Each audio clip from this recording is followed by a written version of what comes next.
தை கடைசி வெள்ளிக்கிழமை தப்பி தவறி கூட இந்த பொருட்களை நீங்கள் வாங்கிடாதீங்க. அது என்னென்ன பொருட்கள் அப்படின்றத பற்றி பார்க்கலாம். தை மாத வெள்ளிக்கிழமை அப்படின்னு சொன்னாலே அது ரொம்ப ரொம்ப மகாலட்சுமிக்கு உகந்த நாள். நம்ம வேண்டியது நிறைவேறும் அப்படின்னு சொல்லுவாங்க. ஸோ லக்ஷ்மி கடாட்சம் பெறுவதற்கு அந்த நாளில் மகாலட்சுமி அம்மனை வணங்கி அவங்களுக்கு விருப்பமான பொருட்களை நம்ம வாங்கிட்டு வருவது அப்படின்றது குடும்பத்தில் நமக்கு நல்ல ஒரு சுபிக்ஷத்தை நிலைநிறுத்தும். அதே நேரத்தில் சில பொருட்கள் நம்ம வாங்குறதை கண்டிப்பாக தவிர்க்கணும். அந்த வகையில் என்னென்ன பொருட்களை நம்ம வாங்கக்கூடாது அப்படின்றதெல்லாம் பார்க்கலாம். ஒரு சில பேர் பார்த்திங்க அப்படின்னா வீட்டுக்கு பக்கத்தில் இருக்கக்கூடிய மளிகை கடையில் போய் சில பொருட்களை கடனாக வாங்குவாங்க. காய்கறி கடையில் கூட பார்த்திங்கன்னா அவசர தேவைக்காக கடனாக வாங்குவோம். ஆனால் வெள்ளிக்கிழமையில் எக்காரணம் கொண்டும் கடனாக எந்த ஒரு பொருளையுமே வாங்காதீங்க. பணத்தை கொடுத்துட்டு நீங்கள் பொருட்களை வாங்கலாமே தவிர கடனாக வாங்கக்கூடாது. அப்படி நம்ம கடனாக வாங்கும்போது நமக்கு அது எதிர்மறையான பலன்களை கொடுக்கும் அப்படின்னு சொல்லுவாங்க. சரி, என்னென்ன மாதிரி விஷயங்களை அன்னைக்கு தவிர்த்துக்கணும் அப்படின்னு பார்க்கலாம். வெள்ளிக்கிழமை அன்னைக்கு நீங்கள் இரும்பு சார்ந்த பொருட்களை வாங்கவே வாங்காதீங்க. ஏன்னா இரும்பு அப்படின்றது சனி பகவானுக்கு உரியது அப்படின்றதுனால நெகட்டிவான பலன்களை நமக்கு கொடுக்கும். அதே மாதிரி அந்த லெதர் சம்மந்தப்பட்ட தோல் சம்மந்தப்பட்ட பொருட்கள், செருப்பு, பேகு, இந்த மாதிரியெல்லாம் அன்னைக்கு வாங்குறத தவிர்த்துக்கோங்க.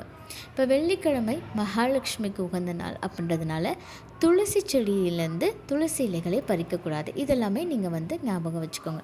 அதே மாதிரி சமையலுக்கு எக்காரணம் கொண்டும் கசப்பு நிறைந்த பொருட்களை வாங்காதீங்க. இப்போ பாகற்காய், கசப்பு நிறைந்த கீரைகள், இதெல்லாமே நம்ம தவிர்த்துக்கிறது அப்படின்றது ரொம்ப நல்லது. அதே மாதிரி புளி, எண்ணெய் இதெல்லாம் வாங்காதீங்க.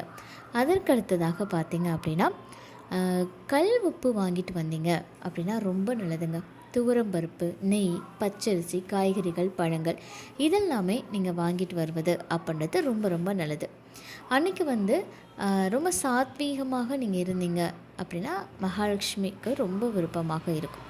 அன்றைக்கி நீங்கள் மௌன விரதம் இருந்து கூட மகாலட்சுமி வழிபட்டீங்க அப்படின்னா எதிர்மறையான விஷயங்கள் எல்லாமே உங்கள் வாழ்க்கையில் நீங்கி நேர்மறையான விஷயங்கள் உங்களுக்கு வரும். அதே மாதிரி அன்றைக்கி நாளில் பார்த்திங்க அப்படின்னா வீட்டில் நீங்கள் காலை மாலை விளக்கு ஏற்றி அம்மன் படங்களுக்கு செந்நிற மலர்கள்லாம் சுற்றி வழிபாடு செய்யலாம். அதே மாதிரி பக்கத்தில் அம்மன் கோவிலெல்லாம் விசேஷமான பூஜைகள் எல்லாமே நடக்கும். அதுக்கெல்லாமே நீங்கள் கலந்துக்கிட்டு பிரார்த்தனை பண்ணுறது அப்படின்றது ரொம்ப நல்லது. அந்த நாளில் வீட்டில் கண்டிப்பாக லலிதா சகஸ்ரநாமம் பாராயணம் செய்யலாம். அது வீட்டில் நல்ல ஒரு பாசிட்டிவ் வைப்ரேஷனை உருவாக்கும். அதே மாதிரி அபிராமி அந்தாதி கூட செய்யலாம், பாராயணம் செய்யலாம். சுமங்கலி பெண்களுக்கு புடவையோ அல்லது ஜாக்கெட், பிட், வளையல், குங்குமம், மஞ்சள், வெற்றிலைப்பாக்கு இந்த மாதிரி மங்கள பொருட்கள் எல்லாமே கொடுக்கலாம். இதனால் நமக்கு நல்ல தாலி பாக்கியம் அப்படின்றது கொடுக்கும்.